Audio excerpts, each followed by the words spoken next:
Hello and welcome to today's show. I'm your host Molo Collins, and of course this is Sporting TV, your number one leading sports channel. And on today's show we are going to focus our attention on the 2025 qualifiers between Kenya and of course the indomitable Lions Cameroon in the 2025 Afcon Qualifiers. Remember that currently Cameroon is ranked at 53rd positions in the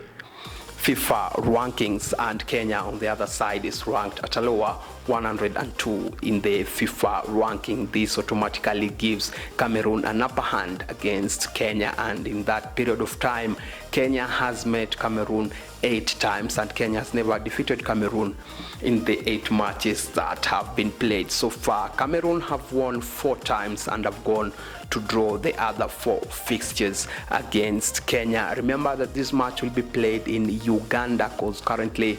the stadiums that are available here in Kenya are not to the standards and levels to host these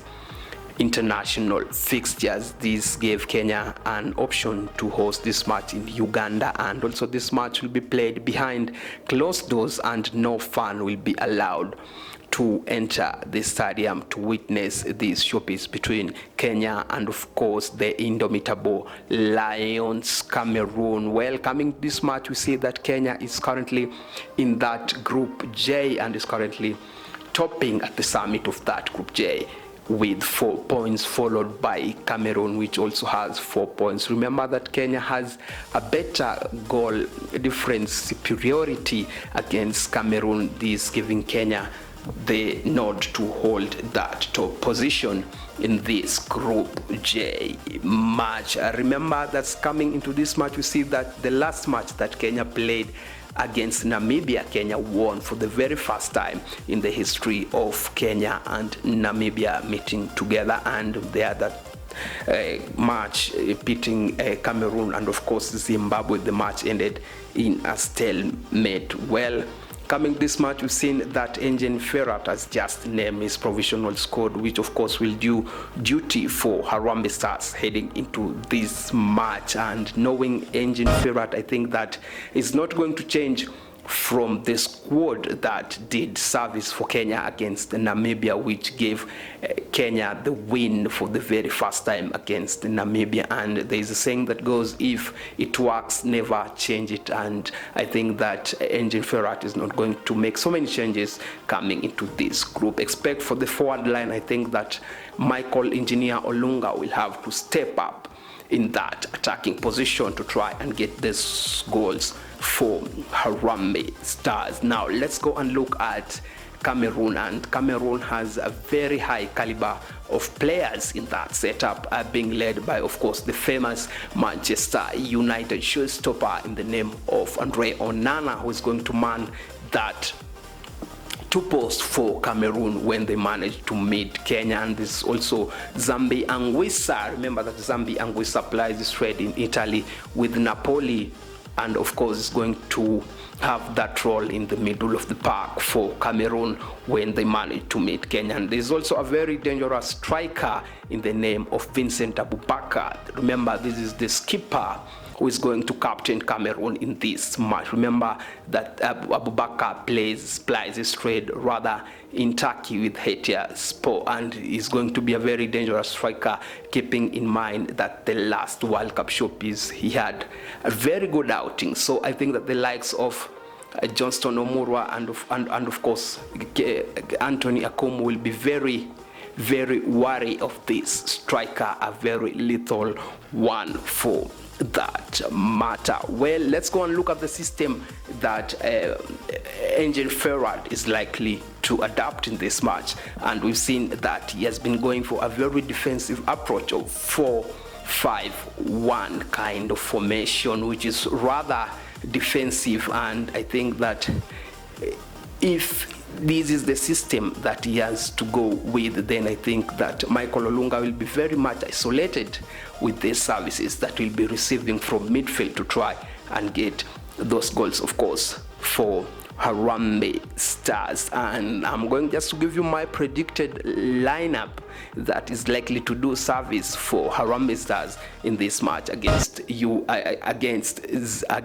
Cameroon rather. And in between the sticks, I think that it's going to have Brian Omondi, who had a very decent outing in the last match that they played against Namibia, and I think is going to keep his place, and Joseph Okomo is going to marshal that center back position. And of course there is Eric Ouma on the flanks, Daniel Anyembe, and of course Alphonse Omija, who was substituted in the first half against Namibia when they managed to meet in that match. Well, of course, let's move to the midfield, and I think that there's going to be an unchanged midfield, because in between the middle of the park I expect to have Odada, who plays straight in Scotland, of course, with Dundee, and is going to be partnered by Akumu in that middle of the park. And of course on the flanks they are going to be Duke Abuya and of course Ronio Onyango on the other flank, and of course Michael Olunga at the tip of that attack. This sums it up to a 4-5-1 kind of formation, which Engin Ferrat has been using now for a number of time. Now let's go and look at this Cameroonian side, which is very experienced coming into this match, because most of their players are playing in top tier leagues. And there's also Mbeumo, this is a Brentford striker who is very dangerous and is having a season, one of the best seasons in the English Premier League for Brentford so far, notching in crucial goals for his team in England. That is Brentford for you. So I think that also the likes of Akumu will have to be wary of this very physical and pacey forward in the name of Mbeumo to try and shut him up, not to get the chances to try and score those crucial goals. Well, it's going to be a very interesting match, and I think if Kenya can manage to get 3 points, then they'll be in a very good position to try and proceed to the next round, to the next year's